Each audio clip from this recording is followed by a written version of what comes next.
the islands in your part of the world, not as the objects of foreign policy, but as the subjects of foreign policy. Okay. And there's a huge difference between many of the islands. And Sri Lanka occupies a unique space because it has a population of 22 million people. Yeah. Obviously, you're working very hard on the economy right now. And so it would be nice to hear from you at the outset about how you see Sri Lanka's position looking out at the world, and obviously the interest it has in engaging with the world as being unique in part because of its role as an island in the Indo-Pacific. Yeah. Well, we've been engaging with the world for about 2,500 years, mainly because of our location. Some time back, a person asked me whether whether we are pro-Indian. So I said, or pro-Chinese. So I said, definitely I'm not pro-Indian. And I added by saying, I'm also not pro-Chinese. So he asked me, then are you neutral? I said, no, I'm not neutral. I am pro-Sri Lankan.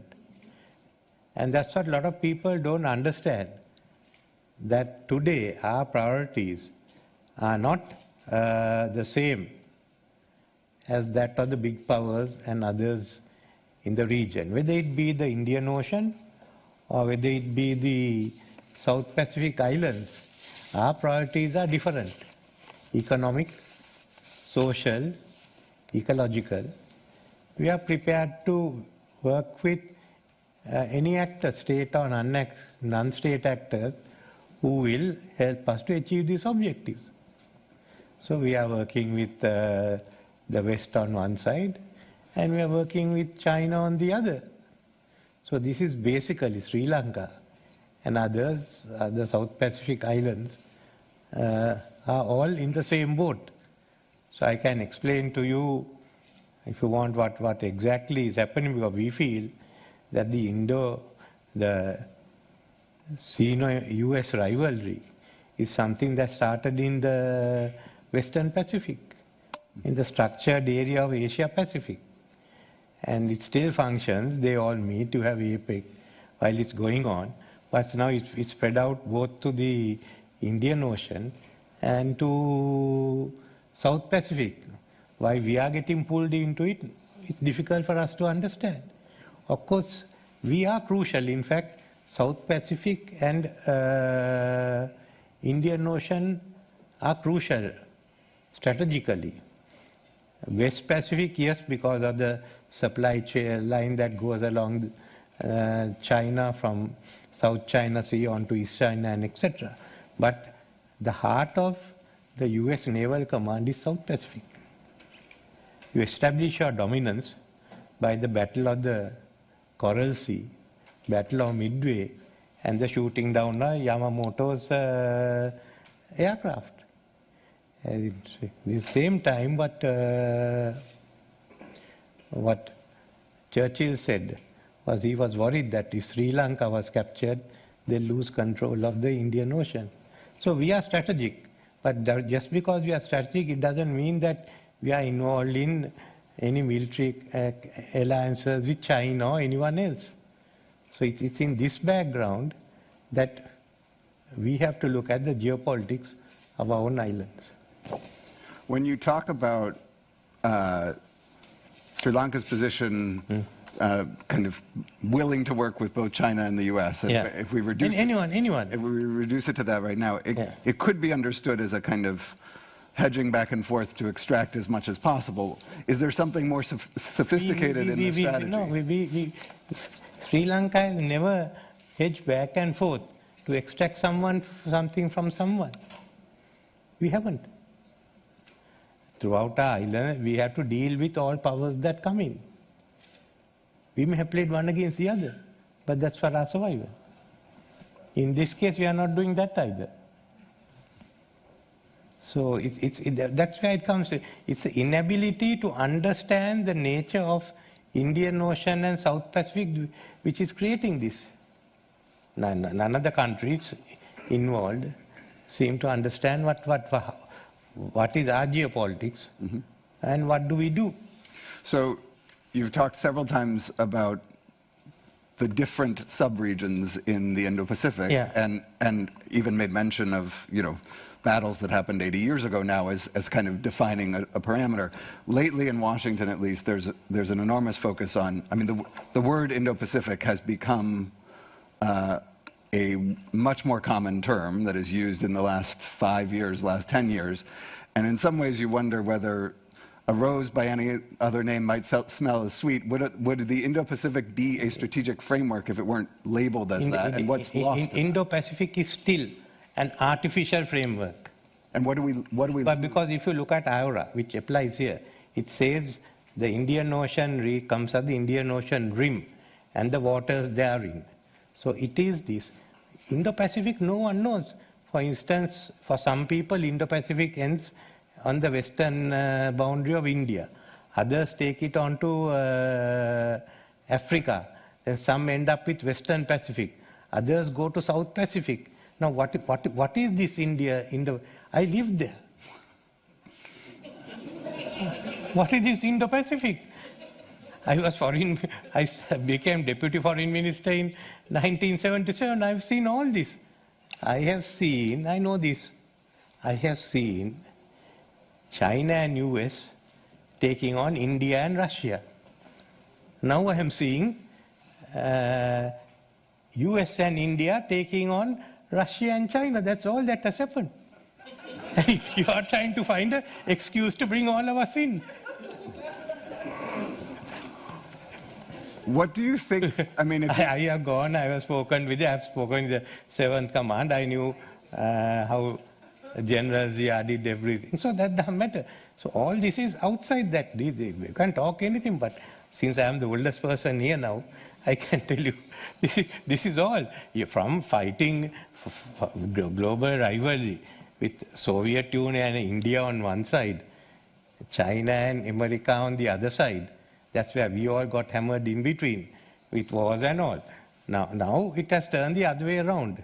So China, US has gone with India, and China with Russia. How did Indo-Pacific come? It was that Indian Captain Khanna's first theory, that you could intercept the Chinese ships on the Indian Ocean. From that, Mr. Abe came, and otherwise Mr. Abe's statement of the confluence of two oceans. But it was nothing else. It just came out of Captain Khanna's, I think I haven't got the book yet, but most of you will know, Captain Khanna, who said, this is the way to intercept the Chinese supply line, that's all. Okay, so all this has now been dressed up as Indo-Pacific and all. It's not. I will tell you, not only war, even later on. In the war, there were 3 basic units.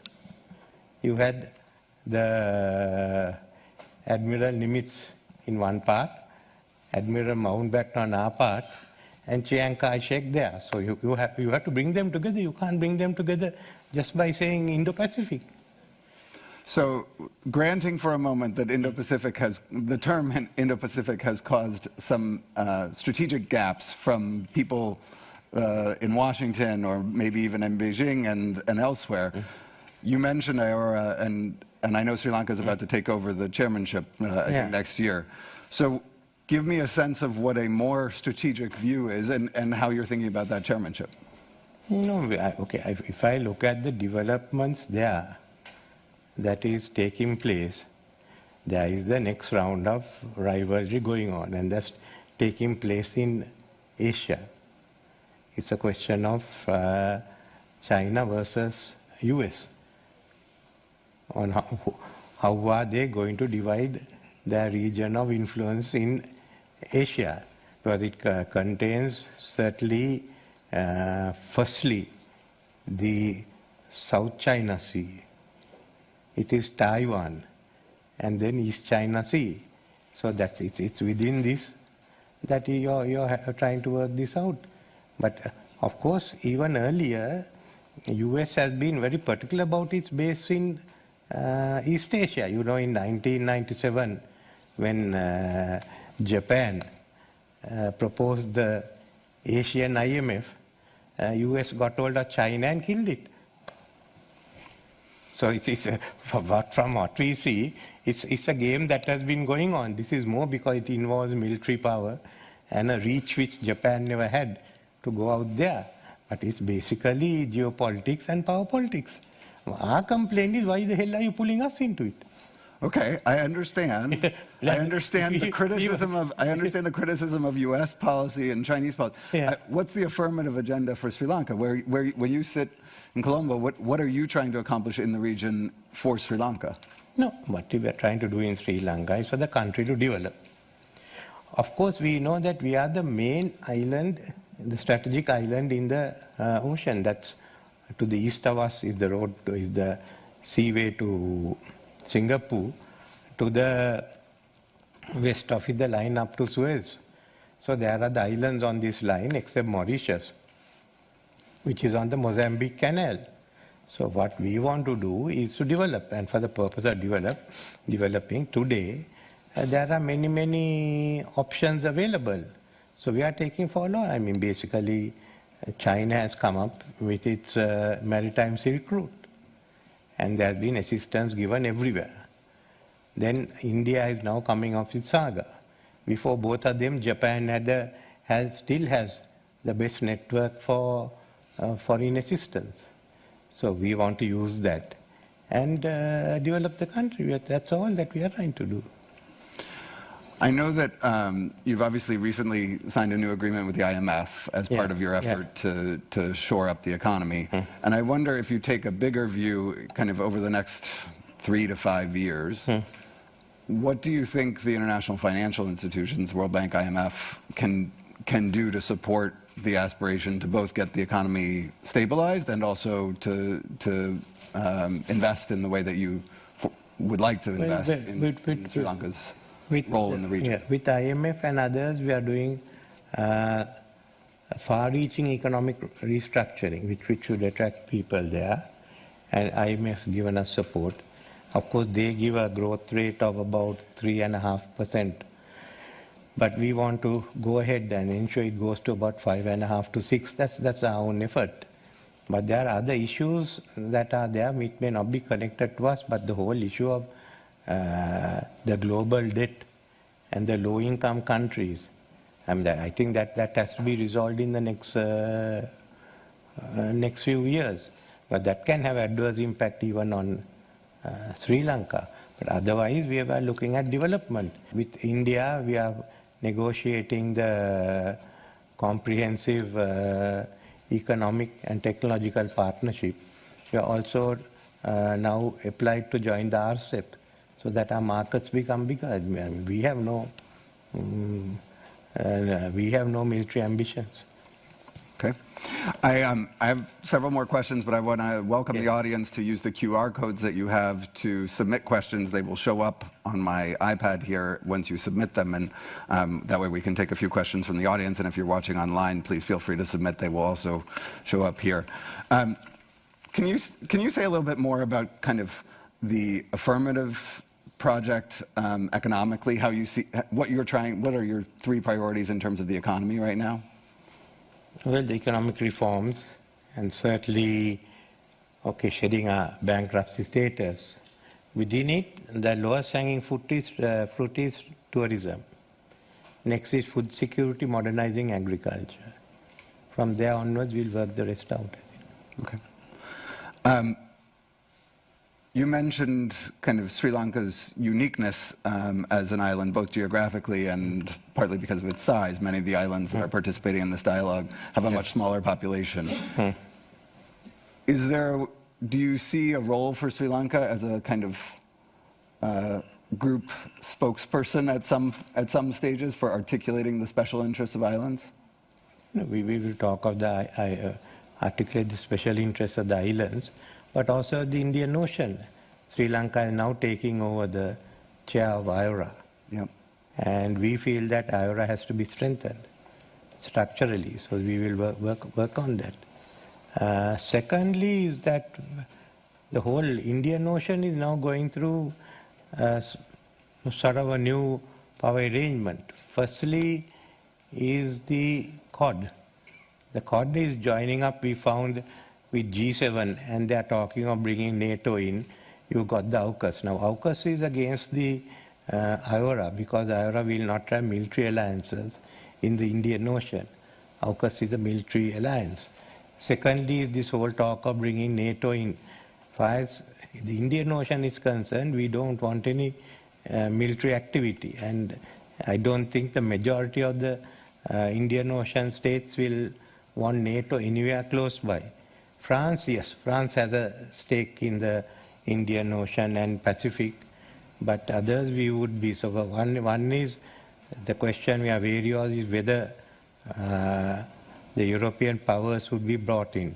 Secondly, the Ukraine war has changed the situation because most countries hasn't joined in the condemnation of the Ukraine war. Secondly, the Western Asian region is benefiting from the war. I mean, if you look at the number of the Russian oil is getting, the refineries are using the Russian oil, Iranian oil. So that it's basically a Russian economy is running through West Asia, and that's keeping it going. Thirdly, the emergence of a new power alignment in the Indian Ocean with the expansion of the BRICS.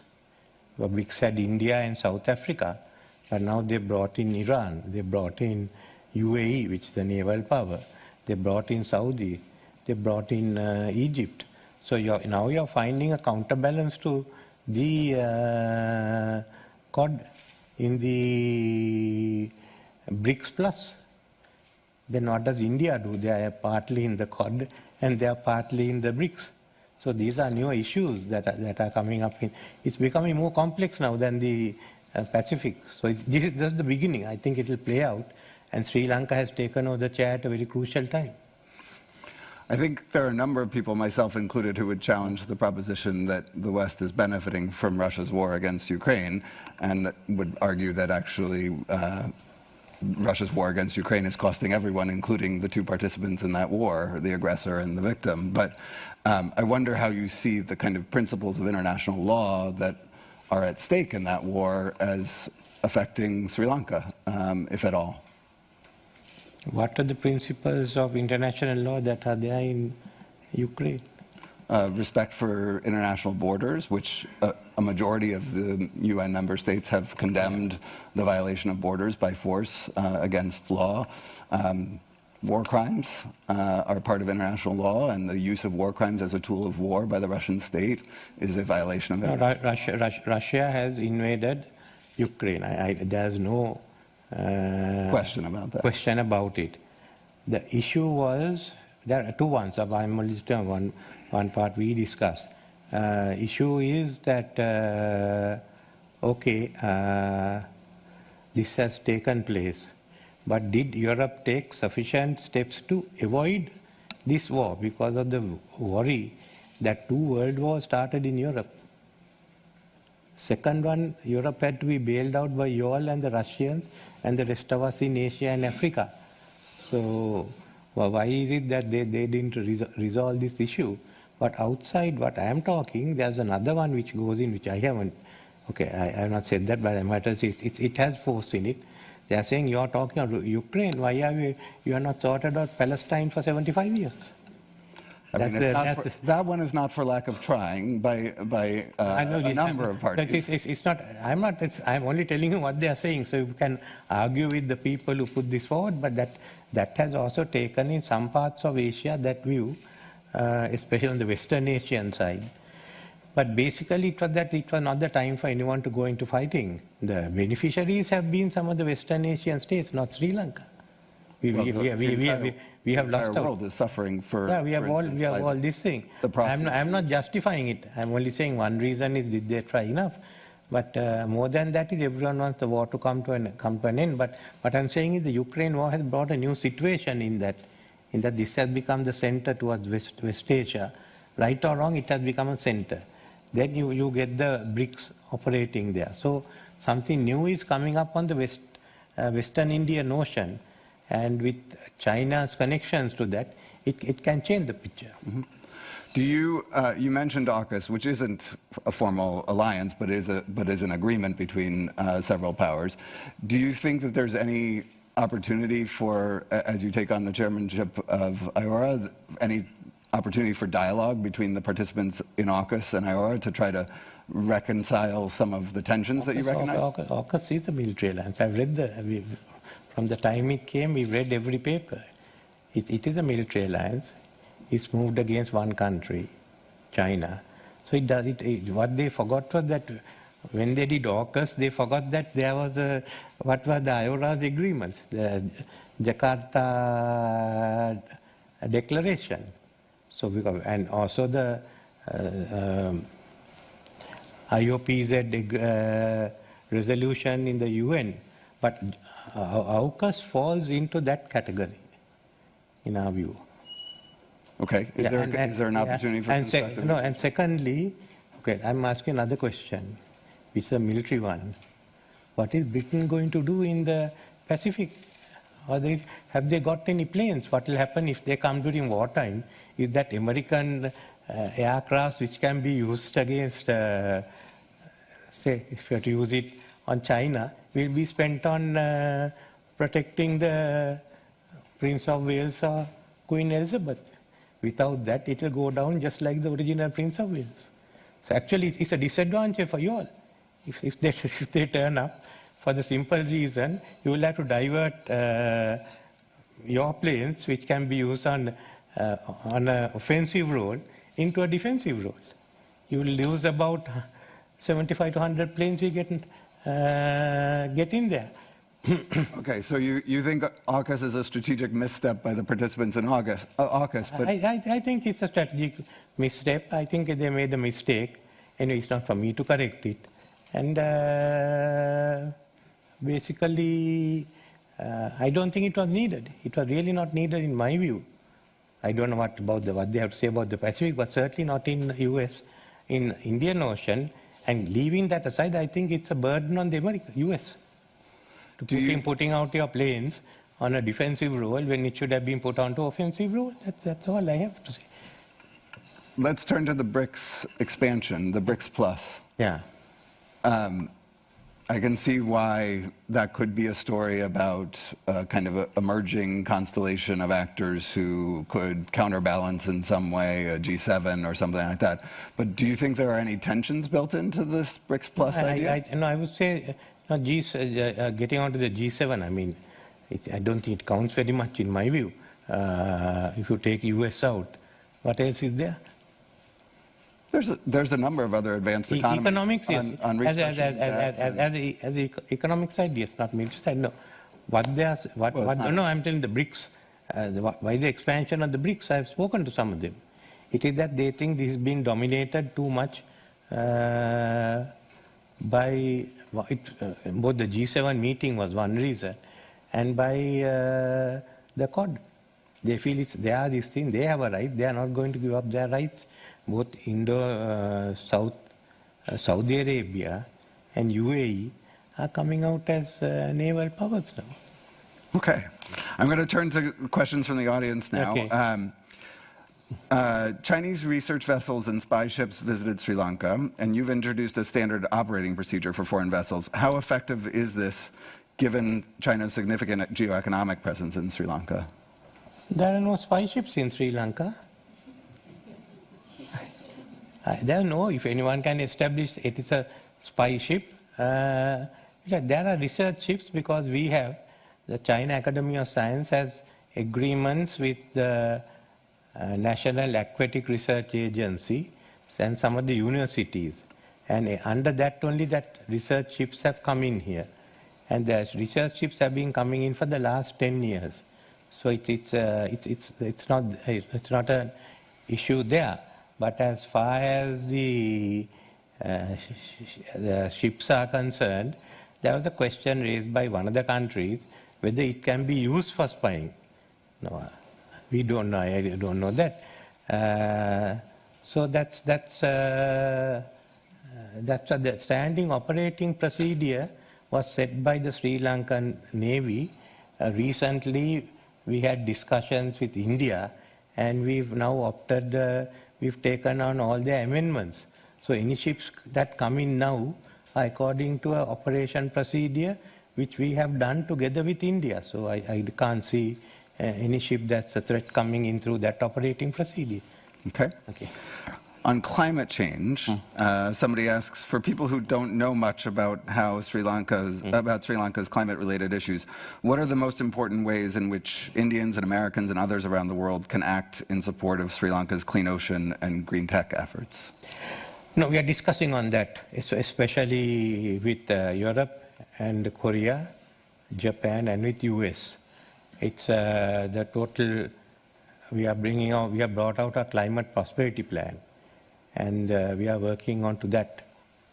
So it's a question of how we go. We find the technical assistance. We will obviously, and we are working to accelerate our date from 2050 to 2040. And there is a lot of involvement with these countries. Okay.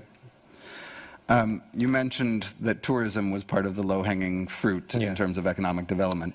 Are there any reforms that you think are important to unlock that low-hanging fruit? There are. We are going through the restructuring. That you're talking about the debt restructuring, or no? Which was the reforms in the tourism sector. In the tourism sector.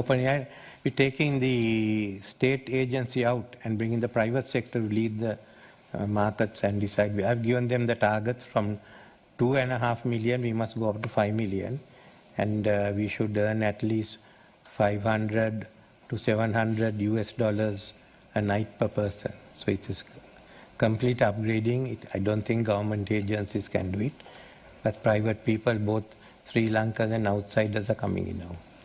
It will be a complete overhaul. It will be a sort of a new. Somebody asked, the phrase rules-based order has made a frequent appearance in political statements, and obviously I recited a version of it just a few minutes ago.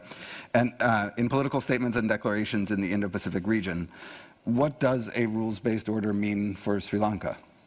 For Sri Lanka, rules-based order is an order that is based on the rules made by the Indian Ocean Rim Association in the Indian Ocean. That's all.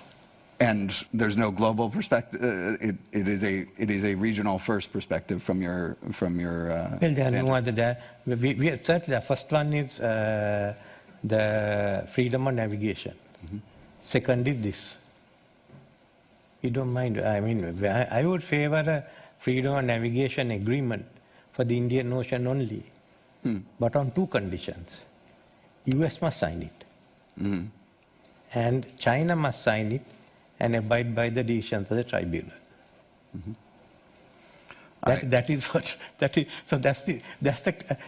the dilemma we are faced now. We have the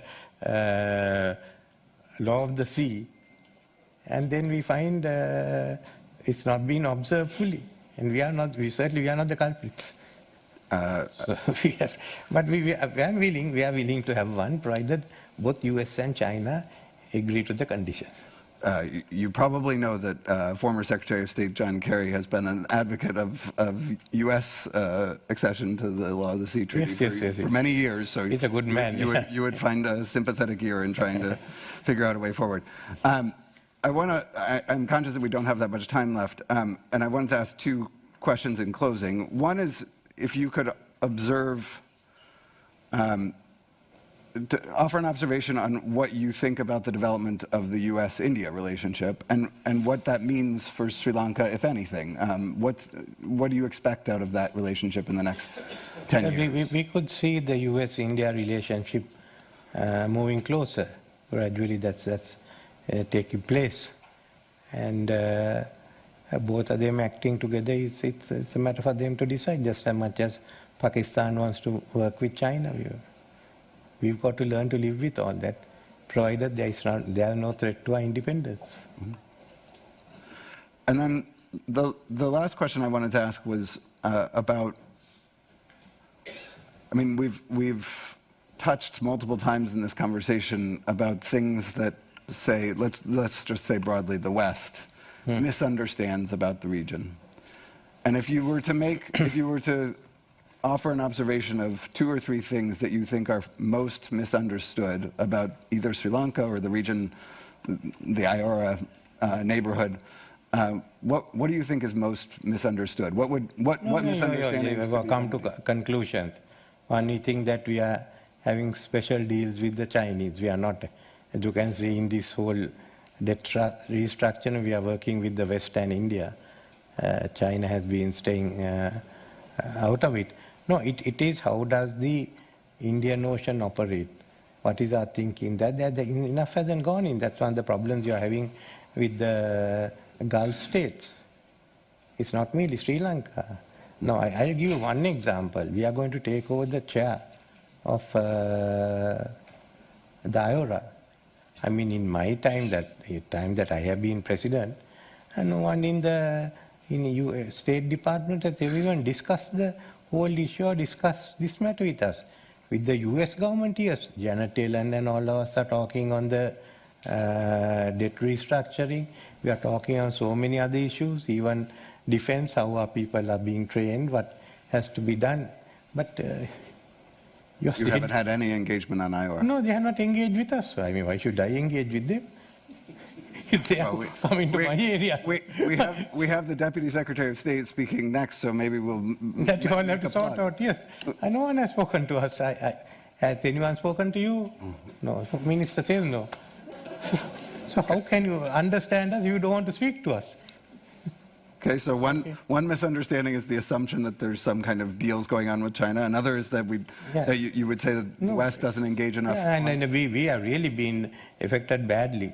Right, with the Hambantota, I mean, every day it's been put out, it's a Chinese military port. Sri Lanka is putting on with it. It's not the case. It's a commercial port. It's a commercial port run by China Merchant. China Merchant runs also part of the new southern port. Indians are running another part of another terminal in the southern port. China Merchants runs the terminal in the Hambantota harbour. Security lies there with the Sri Lanka Navy, which is situated there. We are building a new way, and we have a brigade stationed in Hambantota. So if anyone wants to take over, they must first bring a brigade and land in Hambantota. Okay. All right. But every day we are attacked on this Hambantota. I thought when the non-aligned conference comes, I'm going to ask them to go into this whole issue and decide whether it's a Chinese military base or whether it's a commercial hub. So if you could choose one thing to change about US policy in particular, what would it be? Well, anyway, you all will decide that next year, so why should I do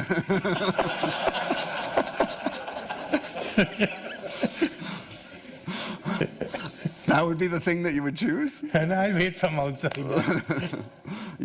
I mean, quite seriously, do you feel yourself to be in a wait and see mode? No, we will go ahead with this and let's see what happens, because whatever remember, unlike the Pacific, the emergence of the BRICS Plus is a new development no one is thinking of. And Russia has also strengthened its relationships in that area. And then China and Russia has brought Saudi and Syria together, and Iran and Saudi together. Okay. You've been a very good sport, Mr. President. I appreciate your being willing to jump back and forth through different subject matters and take some hard questions.